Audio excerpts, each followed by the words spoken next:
What's happening, my beautiful people? My name is Mike LaBelle. Welcome back to the YouTube channel. If you've not subscribed, it is free to do so. Hit those post notifications, the bell, the LaBelle, ring a ding ding, hit that thing.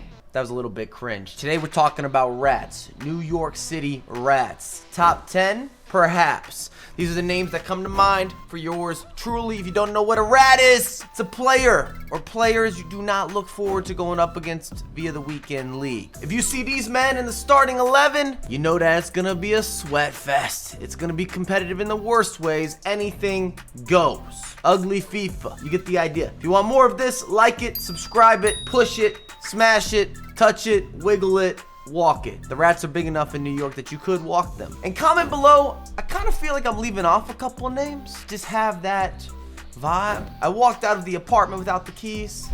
That type of feeling. Criteria, rat tendency increases. Well, with these players, and may the FIFA gods be with you. Always my opinion, we're gonna go big, bold, not saying confrontational, but we're also not holding our tongue. Let's begin. Kulusevski and Cancelo. And I want to bring that together as a partnership, as a collective. You see both of these players in the starting 11. Number one, your opposition watches competitive FIFA. Number two, he is very likely playing a 5 at the back. So it's what they stand for. These are brothers or cousins or related. And I'm not talking Mario and Luigi. These are not the plumbers. They're not cleaning up the mess you made in the bathroom. They are creating more of it. And it hurts me a little bit, because I like them as individuals, but I know what sort of FIFA Voldemort coupled brewing this is. They come together, they transform. I'm talking Jackal and Hyde, or Jackal and Jackal. Actually, it would be Hyde and Hyde. They start off positive. Someone better get that. Ruud Gullit, specifically the 90, and my energy just shifts. It might be unfair to Ruud Gullit, but the man has no manners. Disrespectful. Doesn't get the door. Doesn't respect his elders. No etiquette. Walks before the old folk. Elderly.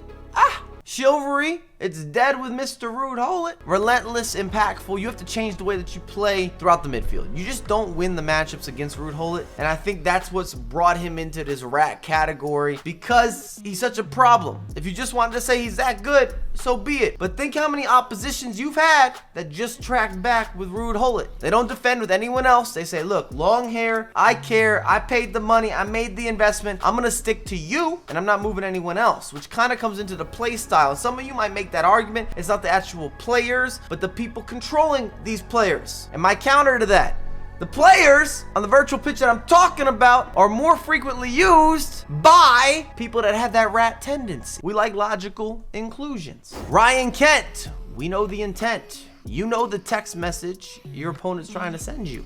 Ryan Kent has a reputation, recognized. I don't know if I want to even say accolades or positive superlatives. We've known that he's been overpowered. He's been someone who comes off the bench and destroys oppositions, defenses, midfield. Doesn't matter, attackers. You want that matchup, you need the extra smoke. Call him Ryan Kent the Chimney. You don't need Santa Claus. You need a lot of prayers. Plenty of FIFA prayers to stop Ryan Kent. Even though this year he's not as good, not as gifted, even with an upgraded foot item that we've seen throughout the past, but I understand what type of message you'd like to convey.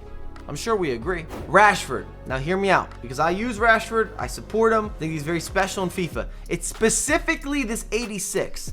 I'm not sure if EA just gave out more of these in player picks. I see him frequently used. The rest of the team doesn't always measure up. They're typically even better than this Rashford. And they just have this sweat-filled gameplay inclusion of willing to do anything to win the game over the weekend. Your weekend is going to be ruined. It's going to be affected. It's happened so consistently, and I still go up against this specific Rashford, I would say 3 to 4 times per weekend. Whether it's the inform or the player pick, it's the same foot item, but in terms of how they gathered that selection, I don't feel he's being purchased off the market that often, but those player picks, they stay comfy in the club. They don't go anywhere.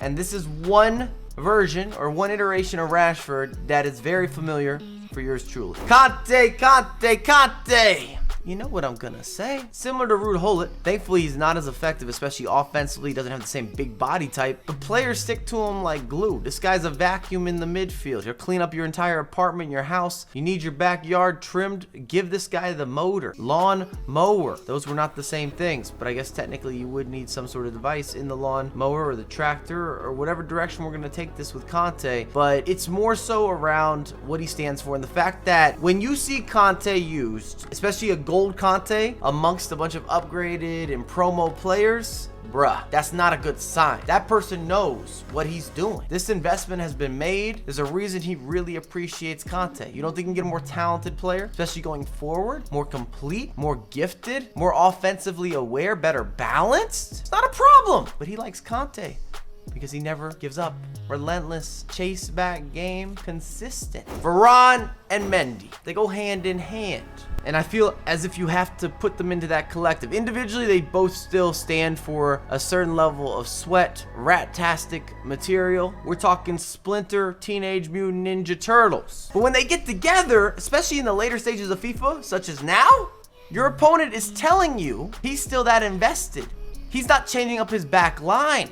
He doesn't care about variety or depth. No chance. He's giving you the same players that have been used since the beginning of FIFA 21. Does that mean every player that has Varane and Mendy in the starting 11 is going to be an absolute rat? No. But at this specific stage, I'm filming this mid-April, I'd say there's a decent chance that you're going to have someone holding the ball, game management, parking the bus, low depth, very minimal amounts of that depth. It's likely, especially when you detail through the rest of their squad and you have all these upgraded players and icons around the standard gold Varane and Mendy. And that's a big key here. I'm not necessarily talking about the FUT birthday Mendy, even though he's an improvement, or any of the informs or the UEFA Champions League version of Varane. Those are upgrades. But when you're dedicated to the defaults, that should be more concerning. And last but not least, we've kind of got a mix and match here. I got lone Mbappe on his own. We've seen him in objectives many, many times. When lone Mbappe comes on, get out of the game. You're not getting a rage quit. You're not forcing your opponent out. And then I also have Mbappe plus Neymar, similar to Varane and Mendy. When they come together, they collaborate, and they're both the default golds in particular. So no upgrades here. And the rest of the team looks good on paper. It's not as if we got budgeting issues and this is how your opponent is trying to compete or trying to have meta folks that are going to be in that starting 11. No, no, no. He's clearly got budget, got icons, got other promos, got big time SBCs, and is choosing these two versions of Mbappe and Neymar because they are that overpowered, that impactful, that prolific, that dynamic. These are all true. And I know I'm giving a lot of superlatives. The reason they're in the rat category is because they're effective. If they weren't effective, they wouldn't be able to take part in this video. That's still what it comes down to often if you're looking into players you don't look forward to going up against and are being used and abused on a regular basis. I'm looking forward to your list in the comments. Let me know, who did I leave off? Which players really stirred a pot, make you feel a certain type of way? When you have that loading screen, you see their squad, you say, oh no, I gotta be focused. I've gotta be dialed in. This guy has rat potential. And I reiterate, if you don't know what a rat is, it's just someone willing to do anything to win the game. We've all gone up against it in the weekend league. It's gonna get kind of nasty, kind of disgusting, kind of filthy. These guys don't shower. Sewage water, all good. No purifier. But I have a lot more content coming out here ASAP. We've been uploading daily. I appreciate all the support. We're gonna keep pushing through this. We got team of the season around the corner. See you tomorrow.